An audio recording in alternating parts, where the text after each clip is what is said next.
கடையில் வேலை பார்த்துட்டு இருக்கும்போது திடீர்னு பேப்பர் ராக்கெட்டு என்னடான்னு பார்த்தா, ஓ 10ஆம் கிளாஸில் நான் கீதா டீச்சருக்கு இந்த மாதிரி ராக்கெட் செஞ்சு விட்டேன். அதுக்கு அவன் பையன் வந்து ரேஞ்ச் எடுக்க போல நமக்குலாம் ராக்கெட் விட்டான். இருக்கட்டும் சரி, லெட்டர் உள்ளது படிக்கும். ஜெயலானி நீ என்ன அவ்வளோ பெரிய அப்பாட்டக்கிறான்? ஆமாடா அப்பாட்டக்கிறான். சரி, உன்னுடைய ஃப்ரெண்டுக்கு, அதாவது உங்களுடைய வாட்ஸ்அப் நண்பர்களுக்கு மெசேஜ் செய்து எனக்கு அர்ஜென்ட்டாக ஒரு 500 ரூபாய் தேவைப்படுதுன்னு சொல்லி மெசேஜ் போடு. எவனாவது ஒருத்தன் உனக்கு 500 ரூபாய் கொடுத்தாங்கன்னா அவனுக்கு நீ 1000 ரூபாயா அனுப்பு. சரி பார்த்துக்கோங்க. இல்லை பார்த்துக்கோங்க, 500 ரூபாய்க்கு 1000 ரூபாய் மறக்காம அனுப்பிச்சு விட்டுருங்க. பார்த்துக்கோங்க. இல்லை கண்டிப்பாக இந்த லெட்டரில் இருக்கிற மாதிரி எவனாவது ஒருத்தன் 500 ரூபாய் நீங்கள் எனக்கு அனுப்பிச்சிங்கன்னா 1000 ரூபாய் நான் அனுப்பிச்சு விடுறேன்பா.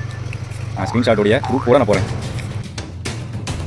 பாக்கோ சத்தியமா சொல்றேன் சார், நான் இது சும்மா ஹாபிக்காக பண்ணல, 100% ப்ரொஃபஷனல். கூப்பிட்டுருக்கேன், வெயிட் பண்ணி பார்ப்போம் எவனாவது அனுப்பிச்சு விட்றாங்க.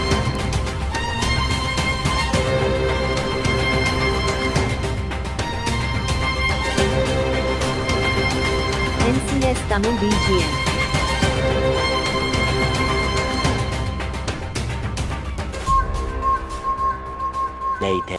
சரி, எவனும் அனுப்பலை, அசிங்கமாக போச்சுக்கோங்க. இப்படி பண்ணிட்டீங்களா, எதிர்பார்க்கல. அதில் ஒரே ஒருத்தன் குட்டி, அவன் மட்டும் ஃபோன் போட்டு என்ன ஓல்ட்டுதியா அப்படின்னு சொல்லி கேட்டான். சரி அவன் கண்டுபிடிச்சான். ஆனால் மற்றவங்க இப்படி பண்ணுவீங்கன்னு கொஞ்சம் கூட எதிர்பார்க்கல. நம்பர் கேட்டால் அதை கேட்டால் இதை கேட்டால் எல்லாத்தையும் அனுப்புனேன். 1 ரூபா போட்டிருந்தாலும் சந்தோஷமாக இருந்திருக்குங்க. இப்படி செஞ்சிட்டீங்களா? இல்லை ஒரு குரூப்பில் மெசேஜ் பார்த்து ரீப்ளை பண்ணானுங்க, இன்னொரு குரூப்பில் மெசேஜ் பார்க்கவே இல்லை. எவனுமே பாதி பேர் லிஃப்ட் ஆகி போயிட்டானுங்க. என்னல few moments later.